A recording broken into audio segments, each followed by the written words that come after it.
AP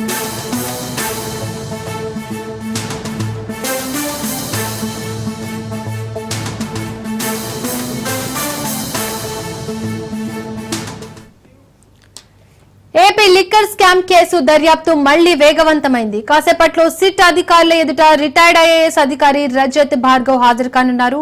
ప్రభుత్వ ఖజానాకు నష్టం కలిగించారని ఆయనపై అభియోగాలున్నాయి. ఈ నేపథ్యంలోనే ఇవాళ ఉదయం 10 గంటలకు విచారణకు హాజరు కావాలని సిట్ నోటీసుల్లో పేర్కొంది. గతంలో ఎక్సైజ్ ప్రత్యేక ప్రధాన కార్యదర్శిగా రజత్ విధులు నిర్వహించారు.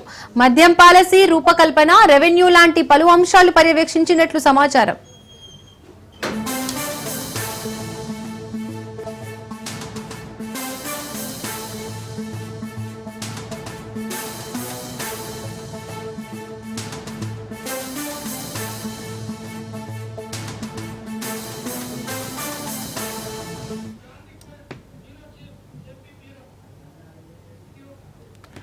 ఇదే అంశానికి సంబంధించి మరిన్ని డీటెయిల్స్ మా AP bureau chief Kranthi phone ద్వారా అందిస్తారు.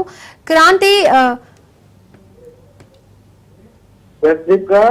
టీడీపీ ప్రభుత్వ హయాంలో జరిగిన 3,500 కోట్ల రూపాయల మద్యం కుంభకోణానికి సంబంధించి సీనియర్ అధికారి రజత్ భార్గవ్ పేరు ప్రస్తుతం చర్చనీయాంశం అయితే అయింది. అయితే దీనికి సంబంధించి ఈ రోజు ఈ మద్యం కుంభకోణానికి సంబంధించిన విచారణకి హాజరు కావాలంటూ సిట్ అధికారులు ఆయనకి నోటీసులు అయితే ఇవ్వడం జరిగింది. మద్యం పాలసీ రూపకల్పన నుంచి కమిషన్లు తీసుకోవడం వరకు కూడా ఆయన అడుగడుగున ఉల్లంఘనలకు పాల్పడినట్టు కూడా సిట్ అధికారులకు సంబంధించి విచారణలో తేలిన నేపథ్యంలో మద్యం మాఫియా విచ్చలవిడిగా అక్రమాలు జరిపి పట్టించుకోలేదనేది భావించిన సిట్ అధికారులు ప్రస్తుతం లిక్కర్ స్కామ్ లో ప్రధాన నిందితుడైన రాజ్ కసిరెడ్డి మొత్తం ఆబ్కారీ శాఖకి సంబంధించి శాసిస్తుంటే సీనియర్ ఐఏఎస్ అధికారి కనీసం అభ్యంతరం చెప్పలేదంటూ కూడా ఆయన పైన వస్తున్న అభియోగాలకి సంబంధించి ఆయన ఎవరో సంబంధించి జగన్ పాలనలో ఎక్సైజ్ శాఖ ప్రత్యేక ప్రధాన కార్యదర్శిగా కూడా రజత్ భార్గవ్ పనిచేసిన పరిస్థితి ఉంది.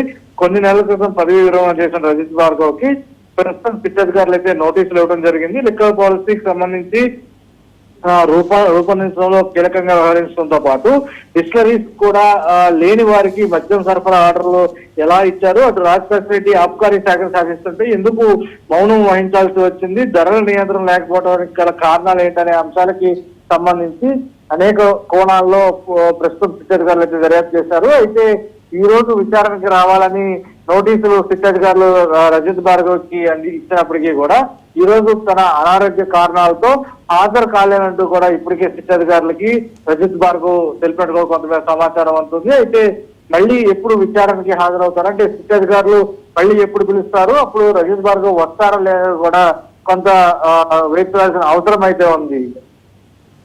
Right, thank you Kranti.